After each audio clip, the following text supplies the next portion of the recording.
Warning, this content is for entertainment and educational purposes only.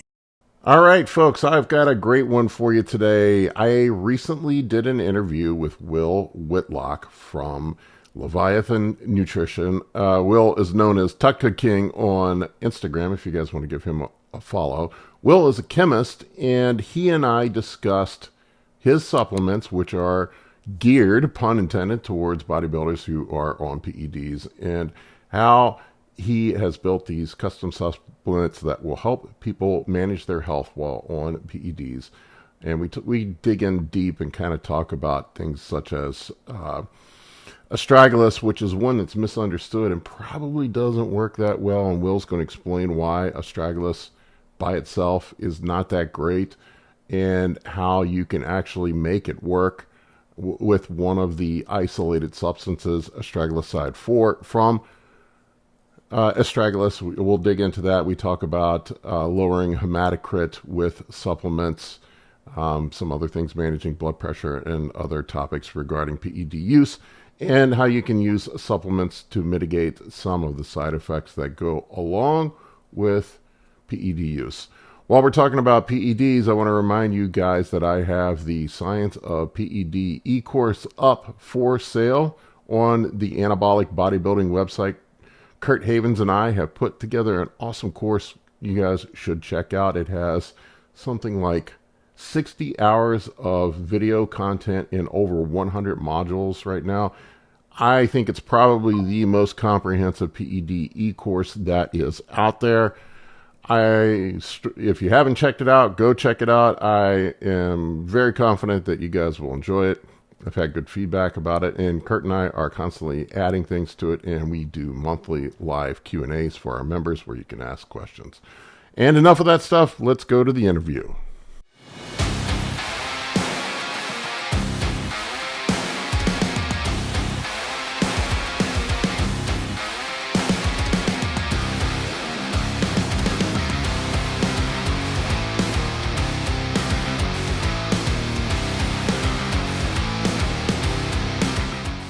All right, folks, Big Paul here today with Will Whitlock, Tudca King on Instagram, if you guys follow him, and from Leviathan Nutrition. What's going on, Will?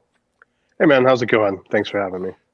Good, good. Man, I wanted to get you on to talk a little bit more about supplements for PED users. I've noticed like your stuff seems to be completely geared, pun intended, towards uh, my dad joke, PED users. And I've always said that somebody would be brilliant to have a supplement company that's geared towards PED users and mitigating side effects. But you have some really interesting products. And I've listened to you a few times, and we did that podcast together. You have some really good information, man. But anyway, I wanted to have you on and talk about that stuff. Awesome, man. Sounds good. Yeah, I mean, we still don't have any like other products. We don't have any pre-workouts, intras, or anything like that. Most of the products, we start with Tudca. So like all the products are basically health oriented and how they're going to help bodybuilders. And like a big reason for that is just because I liked making products that would benefit me too. Because like, I into bodybuilding, I compete and everything.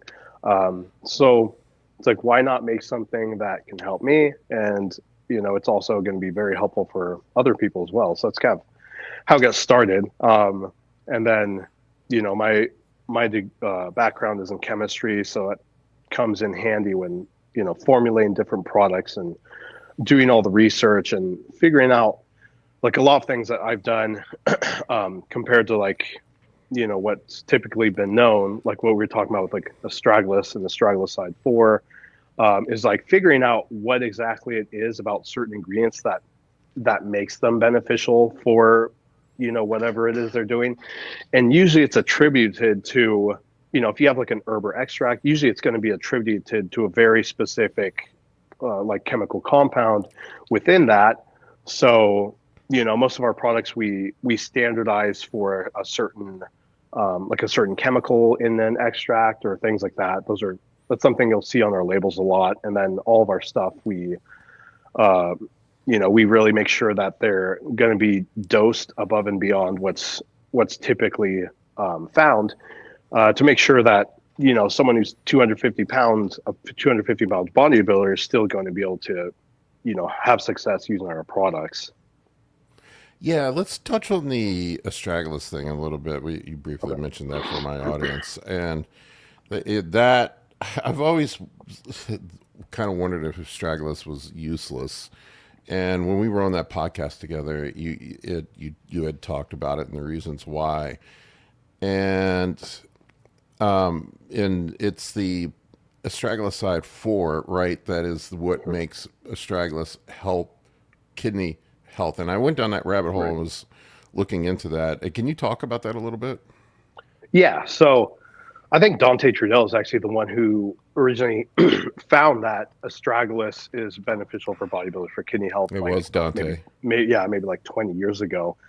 Um, so most of my stuff is just building on the work of other people like that. But yeah, so there are different. There's like I think there's like 6 different astragaloside compounds ranging from like 1 to 6. And yeah, astragaloside 4 is the main one. You can look up studies that uh, the astragaloside 4 content is really what is used as like a golden standard for astragalus extracts. Even though most products that you see, you just see astragalus root or astragalus extract in the name, and they're not standardizing for astragaloside 4, which they really should be, because so we have 25 milligrams of astragaloside 4 in our kidney support product. Um, to get that amount, if you were just to use normal astragalus, you'd have to take like between 50 to 100 grams of actual astragalus root. And the other shortcoming for that is, what was the percent? Thomas had an actual percent, but it was like, I think over 50% of astragalus extracts don't even have any astragaloside 4 content in it. So you really have to make sure that the astragalus root that you're getting does actually have a standardization for astragaloside 4 in the first place. And then even if it does, it's going to be a very low amount. So you really need to take, that 50 to 100 grams figure to be able to see, a noticeable impact from that. So, and that's again a big reason why our kidney sport has had like some really great blood works. We've had a couple with people their EGFR was down in the 30s, so that's like technically stage 3 Kidney failure. chronic kidney failure. Yeah, and like they've been able to come back from that, which is pretty incredible. So I mean, it really speaks for the potency of that company. We have a couple other ingredients in the kidney sport too, mostly just like antioxidants, that sort of thing, because antioxidant function will also be helpful for kidney function. But the main ingredient in there is going to be the astragaloside 4 for that purpose. And um, astragalus, this also translates to a reduction in cystatin C, which cystatin C is going to be the more accurate biomarker you want to look at for kidney function, because it's going to set aside the noise that you typically encounter when measuring GFR creatinine, regarding whether you're properly hydrated or if you lifted weights before getting your blood work, that sort of Yeah. stuff. So we do have some blood work for the people who've gotten cystatin C measurement, to show that going down as well. So yeah, it's a really, really awesome compound. We came out with that product back in 2019. So that's kind of, and it's still been a very innovative product, and one of the products that I'm proud of, being able to have on the market like that. Yeah, and I went down the astragalus 4 rabbit hole. I brought up some of my notes I was looking at that I made, and I looked at some of the studies. It also seems to be a very powerful anti-inflammatory. From I mean, there's all kinds of other cool shit that it does, and it seems to also, like, some people have immune issues where that affects kidney filtration, and it seems to mediate some of that as well. It seems to reduce the immune response, excessive immune response that's related to some kidney issues. It's a really fucking wild. I'm surprised they haven't made it into a drug, or it made, didn't you mention that they were looking into that, or that there was some research going on? Um, for Astragalus 4, I'm not too aware of it. I know one issue with the Astragalus 4 is the bioavailability of it That's what we is were not talking super about. good. So that's why we have like bioperine, black pepper extract, which would help for that specific chemical compound to improve its bioavailability. It's also why we have chitosan in the kidney support product.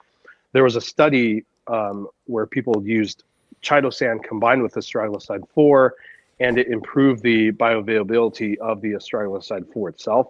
And chitosan also has some data just of improving kidney markers as well, which is kind of a cool like 2-in-1 feature of it. So it's another reason why we included that. And then so astragaloside 4 is basically the it has a parent compound that is called cycloastragenol, which has some really interesting like anti-aging benefits, and where it will kind of assist against the lengthening of telomeres, I think, which has like an impact on like the aging process in your cells and stuff. So both astragaloside 4 and that parent compound are really interesting molecules, and they're both very expensive. I think the cycloastragenol is actually more expensive, but it doesn't seem to have the data on like kidney function. It's kind of more for those anti-aging purposes, but it's really interesting stuff. Yeah, really fascinating. But it just kind of blew my head open when I was thinking about it. So like most of the time, like guys just pounding or taking the cheap Amazon astragalus are probably Yeah, just wasting their money. yeah. That's my thoughts exactly. They're probably just taking a placebo. Yeah, yeah. That's most products, I'd say, especially if you're So getting you're them on Amazon. yeah, it's you have to be careful with supplements. Let's talk a little bit about, you said you started with Tudca. Let's talk a little bit about Tudca and benefits of Tudca for PED users. Okay. Yeah. So what I like telling people is like if you're using if you're using oral steroids, if there's just one product that you can get for liver support, I would get Tudca. I mean, you also have things like NAC, glutathione, which we also have, milk thistle. Like milk thistle really doesn't have that much solid data behind it, but Tudca is incredibly effective. It's actually a so if you know what UDCA is, which is ursodeoxycholic acid, it's the I'm trying to get into this. It's so UDCA is the kind of like parent bile acid of Tudca. Tudca is just UDCA with a taurine molecule attached. UDCA is used as a prescription drug in the United States for things like liver cirrhosis, liver cholestasis. Um, and then Tudca is basically, it has a taurine molecule which will increase its water solubility properties and its ability to function as a like detergent, which is what you want in your liver to be able to get rid of like more toxic bile that will build up, especially if you're using something like orals. So it has both of these fat and water soluble properties that can kind of purge those toxic biles out of your liver.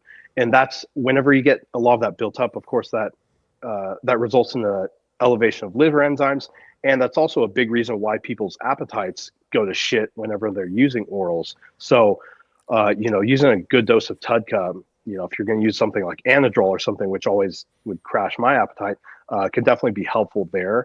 It also helps to digest fats. If you're having like a higher fat meal, you can use Tudca with that. But yeah, so the studies, they have a few studies comparing the effects of Tudca to UDCA, which is the prescription drug.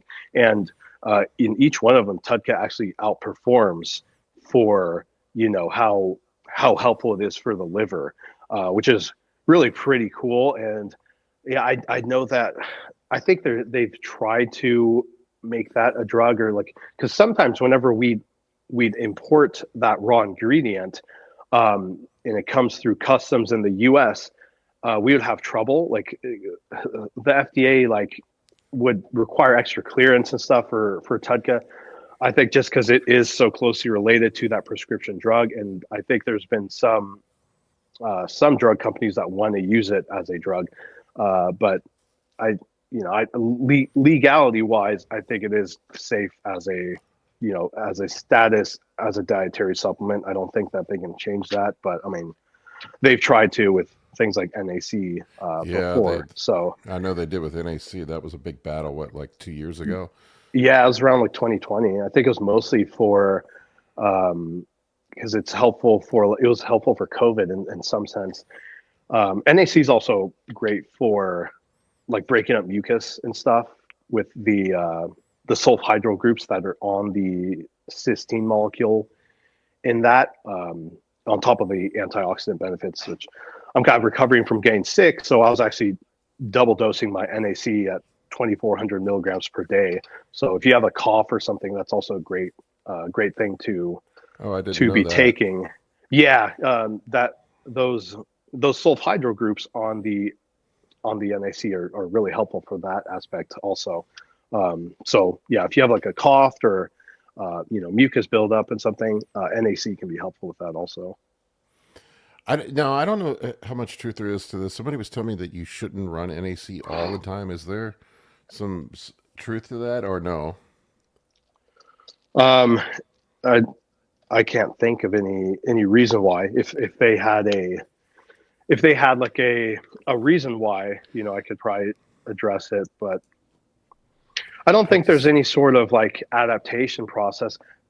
The only like one of the more common ingredients that you see an adaptation process with is like going to be berberine, which there are studies showing that like for blood sugar, berberine you have to take for like 5 weeks, and like as you take it those 5 weeks, it continues to improve blood sugar, and then the effect plateaus after about 5 weeks. But from the studies that I've seen, it maintains that after 5 weeks, and so it doesn't really, have a negative I'd heard effect somewhere that it seems to lose its effectiveness after you take it for a while. So I don't recall. Maybe I could be dreaming that.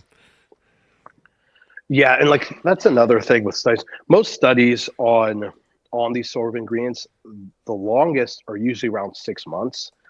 So like if you're taking things, for years, some of these things we don't really have data on. So what I'll recommend to people sometimes is, and like what I'll usually do is I'll take something for like a few months, and then I might take a week or two off, and then just start it again, just in case it does have some effect like that. You're kind of covering your bases doing that. I'm asking ChatGPT, see what it says. It doesn't seem, they can't find any evidence that it does lose potency over time. I've heard, like, I don't remember where I heard that from. Somebody was saying that you should only probably use it periodically if you're using orals, or after you use the orals to clean things up. Yeah, Tudca is fascinating because I know a lot of people struggle with bioflow. Just even regular people as they age, it seems that bioflow is a big issue, not just with bodybuilders. Yeah, and also Tudca is something that's used for people who have had their gallbladder removed. Yep. Usually people who've had that procedure, they'll be using Tudca, for the rest of their life, like with each meal, and that kind of helps produce the bioflow that their gallbladder would otherwise be contributing to. Now, how do you dose Tudca? Do you take it with each meal, or is it just something you take once a day? So it depends on how much you're using. Yeah, like if you're using multiple, like if someone's using orals, I'll usually say use at least 600 milligrams, and that'll also depend on the oral. Like if you're using multiple orals, or you're using something more liver toxic like Superdrol or something, you probably want to be over 1,200 milligrams, or like 1,500 or something. But yeah, I'll usually recommend spacing it out. And I mean, the best time you can take it without meals, but like the best time to take it would be with a meal, especially if you have fats in that meal, because it does help with breaking down fat and helping fats being digested. So it's kind of a 2-for-1 bonus in there. But yeah, I usually, let's say if you were doing 4 caps of Tudca per day, you're doing 1,200 milligrams per day. I'd probably divide that up into 4 different meals and space Yeah, it I out that noticed way. when guys are at the end of contest prep, the digestion really gets fucked up.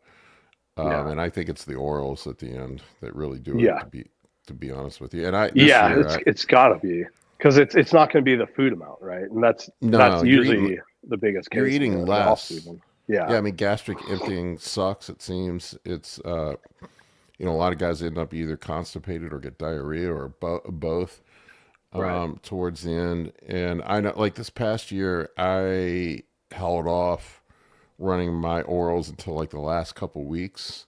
And then I Okay. was also running Tucca, milk thistle, NAC, and taking some ox bile at each meal, and it seemed to keep my digestion um, moving along just fine. My Yeah. liver values were fine post show, and I was running Wow. 200 milligrams of Winstrol the last 2 weeks. Oh so wow. yeah, Yeah, I remember. so clearly the shit works. Yeah, I remember the same with me. My last show was in 2021. I was doing like 3 different orals, and I got my blood work like a week after my show, and my liver values were still like, I think my ALT was like 40 or something, which is like really great, all things Yeah, considered. that doesn't Yeah, happen. so it's pretty impressive. Yeah. I've seen some gnarly ALT and AST readings from guys coming out of prep. I've seen guys over 1,000 before. Oh my God. Yeah, I've seen 300, and I thought I've seen a few over 300. I thought that was bad. 1,000, Yeah. like they should be in the ER at that point. I think Oh yeah. Well, you that's usually end up insane. there. I'll tell you what. I've seen it 3 times now. That'll push your ALT and AST through the roof is DHB. I've had multiple people have Oh acute really? liver failure. They've come to me. The DHB Okay. is pretty gnarly, man. And you Interesting. can't find studies that show that it's at least I didn't see any that it's liver toxic, but every time. Yeah. Yeah, because I've never used it, but I've heard that it can also raise CRP. Um, and yeah, it just doesn't sound worth it to me. It seems like it does have a lot of potential downsides. And I think whenever you use EQ, some of it gets converted to It's DHB a anyways. small percent, like 1 Yeah. or 2%, something like that. Okay, that's small. Okay. Um, yeah, I've never. Some people compare it to like a weaker trend, but even trend's not really gonna fuck my liver up that much. If it's a weaker trend, then just run trend. Yeah, yeah, right. Yeah, people are always looking for some secret. I mean, I honestly like this last prep, the one I won my pro card on. I just kept it basic, man. It was just test master on GH. Yeah, Really, for the most part. I did a combo of Masteron and Primo. People ask me why, and I'm like, just because. I don't know. Because Primo is yeah, expensive, and I don't want to run all right. Primo. Yeah, No, yeah. no. Honestly, though, like just, and this is my weird logic, and I don't know if there's any value to it or not. But Primabol and the metabolites of it seem to act like a. There is a metabolite of Primabol, and I forget the name of it, that acts as a suicide inhibitor for aromatase. Okay, So you get that aromatase inhibition from Primo, and then Masteron seems to act like a SARM or SERM, sorry, SERM, selective estrogen receptor modulator. So yeah. they work in conjunction with each other. I've seen it work pretty well. I know a lot of pros now are Interesting. doing that Okay, combo of Mast and Primo. And then just I hammered the Winstrol hard the last 2 weeks, and that was it. interesting. No, I didn't no, know that no. about the Primo. Yeah, I know. I mean, I knew that like both Primo and Masteron have some sort of like anti-estrogen properties, and I'd noticed that myself. If I'm running 500 tests, I'll as a standalone, my estrogen will go through the roof. But if I do like 500 tests, 500 Primo or Masteron, my estrogen doesn't really tend to get out of whack like that. But that's Yeah, you would interesting. Yeah, I didn't know the details on that. enjoy talking to Kurt Havens. I do some content with him. He's a biochemist. Yeah, Um, I think I yeah, knew but who Kurt, you're talking yeah, about. yeah, Kurt was talking. Yeah, he was a researcher He's a PhD guy. He was a researcher at a pharmaceutical company. But Oh wow. he had talked about I forget the name of the metabolite, but there's a metabolite that from primobolan that is a suicide aromatase inhibitor. So that's how Okay. the method that it lowers it. EQ has a lowering effect. It's sort of like through proxy. It's weird how EQ works. EQ reduces to estrone, not estradiol.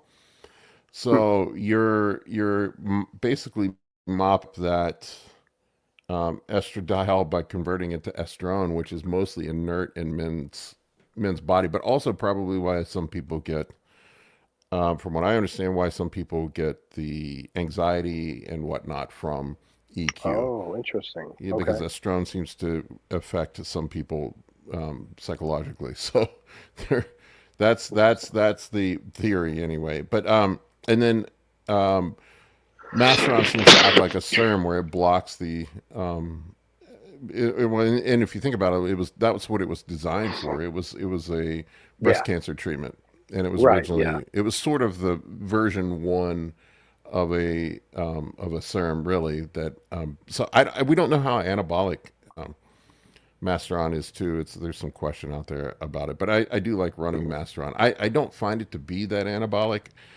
Um, Maybe it is, maybe it isn't. I don't know, but I think the value of it is it allows you to run your test a lot higher, and that's why guys can benefit from it. Yeah. Yeah. And that's why I use, well, I've been using Primo in the off season, but um, I I can love definitely see that. I love Primo. It seems like everybody eventually comes to the conclusion that Primo is the go-to for your primary Right. anabolic. Yeah. Yeah. Because I've ran up to 900 milligrams of test with Primo. I think my Primo would be like 700. And my estrogen would be okay. So, and that's without an AI or anything. It's like, Yeah, I you don't don't like need to it. use AIs because they'll be more, it'll be harder on your lipids and everything. So try to stay away from it. So yeah, if I add in Primo or keep those doses at a good like ratio or whatever, tends to work pretty well for me. I mean, everybody's different, but it seems like what I've seen, sort of as a whole, is that 70 to 80% of your test dose and primobolan seems to keep your estradiol right in line. Yeah, And then, yeah, so like, and my logic is, if rather than running an AI, why don't I run an anabolic that's going to lower my right, estrogen? yeah. So, but You sometimes get some guys are heavy estrogen converters and need it, and then there's some dudes that their estrogen gets crashed. I had mine crashed post show. I've never had that issue before. okay, So I mean, it's just something to keep in mind with right. Primo. Mhm. Anyway, I kind of got off track with with the cycle talk. Oh, no But yeah, problem. it seems like most guys end up finding the test, and Primo is their favorite combo. It's just Primo's Yeah, expensive. That's right. the That's the only major. thing. People talk. There's no side effects really Yeah, with Primo. I find that Primo's pretty much side effect free, except for the damage it does to your wallet. yeah, exactly. I I'll tell guys, like, if you're limited on budget, I would run something else, maybe EQ or Masteron, and save that money for GH. Right. Yeah, I do like EQ. It's one of my more favorite ones next to Test and Primo. A lot of people don't like it. They'll say like the anxiety, they get the anxiety bad or something, but I don't really notice that on EQ. I mean, it works pretty well for me. I do like the that it is a pretty long ester. I mean, that ester is so long, you don't even need to inject it twice a week. I mean, you can do once a week or probably once every 2 weeks if you really wanted to. But Yeah, what is and it, like it's a it's also 12 or a nice. 13-day half life, something like that? Yeah, it's also nice that most EQ is like 400 milligrams per mil or something, Yeah. because the actual raw of EQ is a liquid.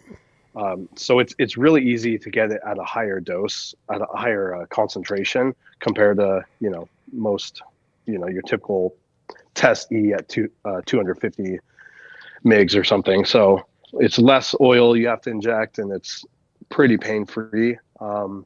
So it's got a couple of good things going for it.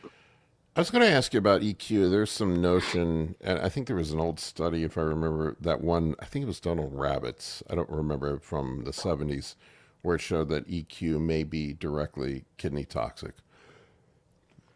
I have heard of that, like of EQ being more stressful on your kidneys.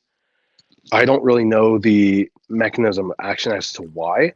Um, One thing I would think that would play a role is just since it does increase your red blood cell production even more. I mean, all steroids do, but EQ tends to do it even more so compared to other ones.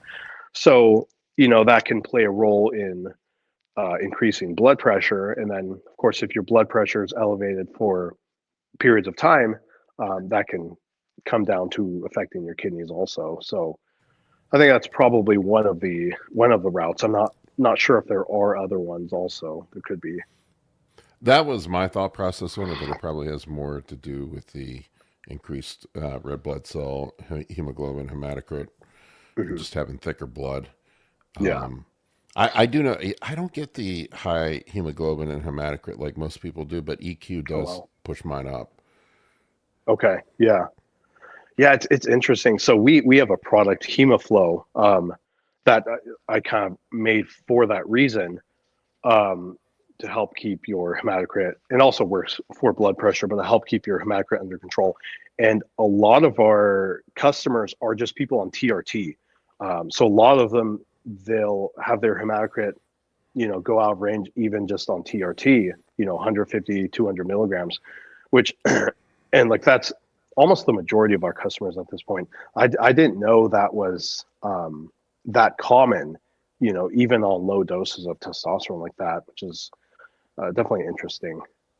You know what I've noticed, man? I work with a lot of guys that are just on TRT, and I look at a lot of blood panels. Is that dudes that it seems like there's no difference in the elevation from TRT to blasting a gram. It's like the elevation. You kind of hit that 53 to 55 hematocrit, and then you just kind of hang there. It doesn't matter whether you Yeah, run 200 milligrams or 2,000 milligrams. yeah, It's all the same. Now, every once in a while, there'll be an outlier. There'll be a dude that just gets crazy high hemoglobin and hematocrit. Like you'll see that dude that gets, be at 20 and then, a 60 my you gosh, know, um, hematic. Yeah, yeah. It's just, once in a while you'll run into that guy, but uh, they probably have some sort of genetic underlying issue like yeah, yeah, I would think so. hemochromatosis or what is, I forget the name of that disease where your body just retains iron. Yeah. Um, they probably have that. It's common in certain men, but Mhm. it's so the hemoflow product. What's in it that helps with the um, hematocrit and red blood cell counts? So the main ingredient for that is going to be dihydroquercetin. Um, it's like a quercetin, just has better bioavailability. That's mostly going to function as like an iron chelator. So, Oh, it okay. can chelate out iron, and that's how it's going to improve hematocrit. It also has nattokinase, which is not really going to affect the hematocrit number, but it's going to improve blood viscosity. It degrades fibrinogen, which is the one of the main proteins responsible for the clotting process. So it kind of helps keep the potential for clotting down. And then we also have vasodrive AP in there, which is you see that in a lot of pump products, which so it helps with pumps. But that's also a natural ACE inhibitor. It's composed of two milk-based tripeptides. Um, so whenever I made that product, I kind of wanted it to cover not just hematocrit, but also blood pressure. And those two tripeptides seem to have like a pretty good amount of research compared to anything else on how effective they are as far as natural ACE inhibitors go in controlling blood pressure. So that's why that's in there. So yeah, it's just that combination that kind of addresses all the different things related to like overall hematology. So you're kind of covering a few different bases. Um, and whenever it comes to things like blood pressure, like there's so many different things that can affect blood pressure. So that kind of tackles a few of them. But if if you're someone who has sleep apnea, and you don't have a CPAP or something, that can also affect blood pressure. People taking like calcium channel blockers, that sort of thing.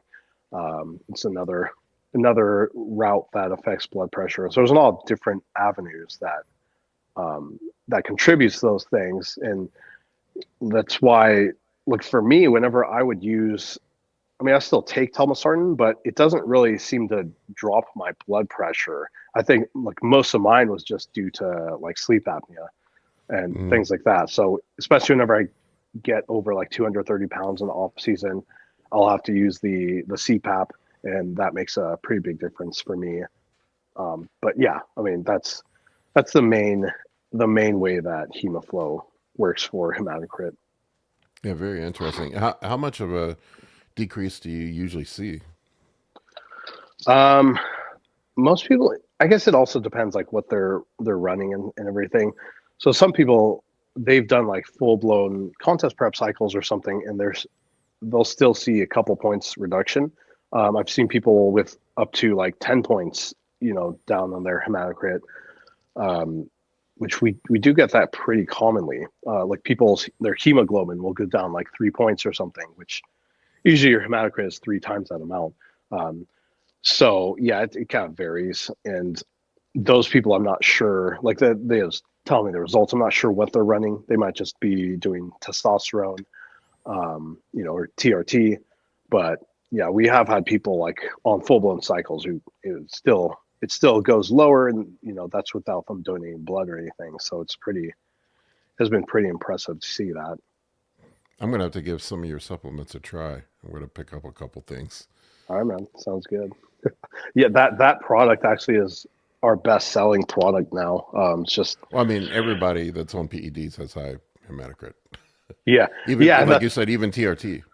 yeah, and that's why I made it. 'Cause I'd see so many people's blood panels where almost everything looks good, but then they see hematocrit 55, 56, and RBC count high as well, and all this. So just like, damn, like there really is no way to control that, unless you're constantly donating blood. But for a lot of people, like on TRT, one thing that they run into with constant blood donation is that their ferritin will go too low. So that your ferritin just doesn't come back, soon enough before it's time that you have to go and dump some more blood because your hematocrit is getting too high again. So it's kind of a losing battle with that. So yeah, a lot of people have just, if they can take hemoflow instead of having to deal with that, it's been a big help for them. Yeah, I've seen tons of dudes that go overboard with the donations and end up with low ferritin. Yeah. They have a low B12. Right. Yeah, they just end up anemic. Yeah. So, I was looking through your stuff. So you've got thyroid support. I don't see a lot of guys with thyroid problems. Women, yeah. yeah, Seems I'd say that seems to be. product's, I think more women will get that product than men. It's interesting how men don't seem to get thyroid issues, and it's a huge problem in women. Yeah. Sure. Glutathione's interesting. Is that a oral glutathione? I thought. Yeah. So that's a liposomal. It's in the Okay. liposomal form compared, normal glutathione is the bioavailability is pretty poor. I think it's something like 10%. But whenever and this goes for a lot of different, just about any other ingredient, if you can encase it in a liposome, that's going to increase the overall lipid solubility of what you're taking, of the molecule. So that is able to be absorbed through your lymphatic system, kind of rather than directly through liver metabolism. Because the reason bioavailability of so many things is poor is because it has to go through your liver, and then your liver will break it down into metabolites. So gain it into a liposome, you're able to bypass a lot of that. So that'll improve the bioavailability of that anywhere from 10% to like 60%. So for me, I'd rather just take a pill And, I'm still getting 60% of that versus having to inject something like glutathione every day. So it's really going to be a question of how much more do you like that convenience, which I don't like to have something else that I have to inject. Injecting gear is enough for me. So if I can take something in the oral form and it works decently well, I'd rather opt for that. Dude, that was my main issue coming out of contest prep. People are like, why do you, like, I don't think they believe, I just came down basically to TRT for the last 6 months. And I'm like, I just get tired of fucking taking shots. Yeah. Yeah, I hate it. I mean, especially contest prep, like if you're running short esters and everything, you're doing that every other day or every day. Every It day gets for really me, tiring. man. Yeah.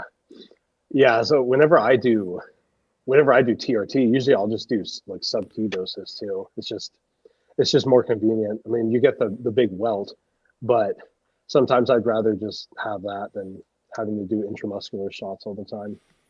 Yeah, I'll do like a shallow IM with a insulin needle or something. But Those are also nice. yeah, Yeah. honestly, it probably ends up being sub Q because it probably all leaks out of the muscle Yeah. anyway. Yeah. Like I've done those in the glute before with just an insulin needle. So I don't know. It probably goes sub Q, but Yeah, it's probably not it's deep enough easier. to even form a pocket, to be honest with you. Yeah. Yeah, I mean, you can do sub Q if the volume of the shot's low, but I wouldn't want to be putting anything more than, you know, Yeah. a few I'd say like IUs. half mil is usually. Yeah, I mean, I that's wouldn't probably go the over upper half limit. mil. Yeah. Yeah, at least for me. Um, all right, what else did I want to talk about here? Let me go back to your stuff. I don't know. I just don't see a lot of thyroid problems, really. I haven't really messed around with glutathione much. I know there's a lot of benefits to it. I've used Um, NAC. yeah, and like those two are gonna have some similar effects. Like NAC is a the goal, precursor to glutathione, yeah, right? yeah. So the goal of NAC is to improve your levels of glutathione. So the cysteine on NAC, N-acetylcysteine. So the cysteine is what's used to produce glutathione, and that's the rate limiting step of glutathione production. So it's like the most important part of Gotcha. the process. Um, but Thomas actually from Strom actually made a little diagram I just posted a couple days ago comparing glutathione to NAC, and so NAC I guess as a like blanket statement, it'd probably be better just to take glutathione. So for some people, their ability to convert NAC to glutathione can be um, hampered a little bit because you also need enough to be having enough glycine and um, magnesium, and there was one other one, glutamate also, but most people are not going to be deficient in glutamate. Selenium. So, like, if you're deficient in magnesium, selenium, glycine, and then there's one other one. That might affect your process of converting NAC to direct glutathione. So, like in those cases, using glutathione can probably get you better overall glutathione levels. But also NAC has that unique ability to help with like phlegm and that sort of stuff. Like if you're sick, which I don't think that's something that glutathione itself directly can help with. Although glutathione does have, some immune support benefits. So it's kind of a couple of different like minor effects that each one can have, but the main purpose of them is to increase glutathione for both. I'm gonna have to remember the NAC for phlegm thing. That I'd never heard that before. Yeah, That's pretty cool. yeah, it's interesting stuff. All right. Well, where can people get a hold of you, man? How can they find you? Um, So our Instagram is just Leviathan Nutrition. I think it's all together. So it's like Leviathan Nutrition. So there's like two N's in the middle or whatever. Um, my personal Instagram is also Tudca King. And then our website is leviathan-nutrition.com. And I'll put all that in the video description below, and I'll have all that in there. I appreciate you coming on, man. Thank you for this has been very helpful. Very interesting stuff. It was the Astragalus 4 that caught my interest. Awesome, man. Yeah, I appreciate it. Thank you for having me on. For coaching or consultations, head over to www.anabolicbodybuilding.com to book your spot today. I can help you with optimizing hormones, fat loss, muscle gain, physique, athletic performance, nutrition, and health. For more information, shoot me an email at bigp3rd@gmail.com.